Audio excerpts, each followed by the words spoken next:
uDaniyeli wesikhombisa. Ngomnyaka wokuqala kaBelishasari, inkosi yaseBabele, uDaniyeli wabona iphupho nemibono yekhanda lakhe embhedeni wakhe, waliloba iphupho, walanda inhloko yezindaba. UDaniyeli wathatha wathi, ngabona embonweni wami ebusuku, bheka, imimoya yomine yezulu yavumbuluka elwandle olukhulu. Izilo ezine ezinkulu zakhuphuka elwandle, zahlukile esinye kwesinye. Esokuqala sasinjengengonyama, sinamaphiko okhozi, ngabheka aze ahluthwa amaphiko aso, saphakanyiswa emhlabeni, samiswa ngezinyawo ezimbili njengomuntu, sanikwa inhliziyo yomuntu. Bheka, esinye isilo, esesibili, sinjengebhere, samiswa ngolunye uhlangothi, izimbambo ezintathu zisemlonyeni waso phakathi kwamazinyo aso, kwathiwa kuso, vuka, udle inyama eningi. Emva kwalokho ngabona, bheka, esinye, sinjengengwe, sinamaphiko amane enyoni emhlane, isilo sasinamakhanda amane, sanikwa ukubusa. Emva kwalokho ngabona emibonweni ebusuku, bheka, isilo sesine, esesabekayo, sinamandla, siqinile kakhulu, sasinamazinyo amakhulu ensimbi, sadla, saphula, sanyathela okuseleyo ngezinyawo zaso, sahlukile kuzo zonke izilo ezazingaphambi kwaso, sasinezimpondo eziyishumi. Ngabuka izimpondo, bheka, kwavela phakathi kwazo olunye uphondo, oluncane, okungaphambi kwalo ezintathu zezimpondo zokuqala zasimbulwa, futhi bheka, kulolo phondo kwakukhona amehlo anjengamehlo omuntu, nomlomo okhuluma izinto ezinkulu. Ngisabheka, kwabekwa izihlalo zobukhosi.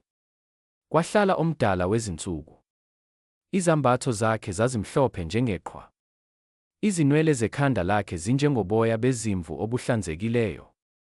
Isihlalo sakhe sobukhosi sasingamalangabi omlilo. Amasondo aso engumlilo ovuthayo. Umnonjana womlilo wavela. Waphuma phambi kwakhe. Izinkulungwane zenkulungwane zazimkhonza. Nezinkulungwane eziyishumi zezinkulungwane eziyishumi. Zazimi ngaphambi kwakhe. Kwahlala abahluleli. Izincwadi zavulwa. Ngabheka ngaleso sikhathi ngenxa yenhlokomo yamazwi amakhulu akhulunywa luphondo, ngabheka saze sahlatshwa isilo, wachithwa umzimba waso, sanikelwa ukuba sishiswe ngomlilo. Kepha ezinye izilo, ukubusa kwazo kwasuswa, kodwa ukuphila kwazo kwelulwa isikhathi nenkathi. Ngabona emibonweni ebusuku, bheka, kwafika namafu ezulu onjengendodana yomuntu, yafika komdala wezinsuku, yasondezwa phambi kwakhe. Yanikwa ukubusa, nobukhosi, nombuso, ukuze bonke abantu, nezizwe, nezilimi bayikhonze. Ukubusa kwayo kungukubusa okuphakade okungayikudlula, nombuso wayo yiwo ongayikuchithwa. Mina Daniyeli, umoya wami wakhathazeka edokodweni lawo, nemibono yekhanda lami yangihlupha. Ngasondela komunye wababemi khona, ngabuza kuye iqiniso lakho konke lokhu. Wangitshela, wangazisa incazelo yezindaba. Lezo zilo ezinkulu ezine zingamakhosi amane ayakuvela emhlabeni. Kepha abangcwele bophezukonke bayakwamukeliswa umbuso ube ngowabo kuze kube phakade, yebo, kuze kube phakade naphakade. Ngase ngifuna ukwazi iqiniso ngesilo sesine esahlukile kuzo zonke zazo, esesabekayo kakhulu, esimazinyo aso ayinsimbi, nezinzipho zaso ziyithusi, esasidla, saphula, sanyathela okuseleyo ngezinyawo, nangezimpondo eziyishumi ezazisekhanda laso, nolunye olwavelayo, ezawa phambi kwalo ezintathu, lolo phondo olwalunamehlo nomlomo owawukhuluma izinto ezinkulu, olukubonakala kwalo kwakukukhulu kunezinye.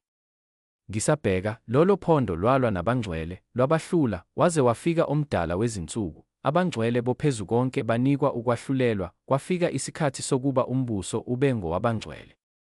Wayesethi, isilo sesine siyakuba ngumbuso wesine emhlabeni, oyakwahluka kuyo yonke imibuso, udle wonke umhlaba, uwunyathele, uwaphule. Izimpondo eziyishumi-ke, kulowo mbuso kuyakuvela amakhosi ayishumi, kuvele enye emva kwawo, iyakwahluka kwawokuqala, ithobise amakhosi amathathu. Iyakukhuluma amazwi ngophezukonke, ikhathaze abangcwele bophezukonke, iyakuhlosa ukuguqula izikhathi nomthetho, bayakukhashelwa esandleni sayo kuze kube yisikhathi nezikhathi nengxenye yesikhathi. Kepha abahluleli bayakuhlala, basuse ukubusa kwayo kudliwe, kuchithwe kuze kube sekupheleni. Umbuso nokubusa nobukhulu bemibuso phansi kwalo lonke izulu kuyakunikwa isizwe sabangcwele boPhezukonke. Umbuso wakhe ungumbuso ongunaphakade, yonke imibuso iyakumkhonza, imlalele. Nakhu ukuphela kwendaba. Mina Daniyeli, imicabango yami yangikhathaza kakhulu, nokucwebezela kwami kwaguquka kimi, kepha ngayigcina indaba enhliziyweni yami.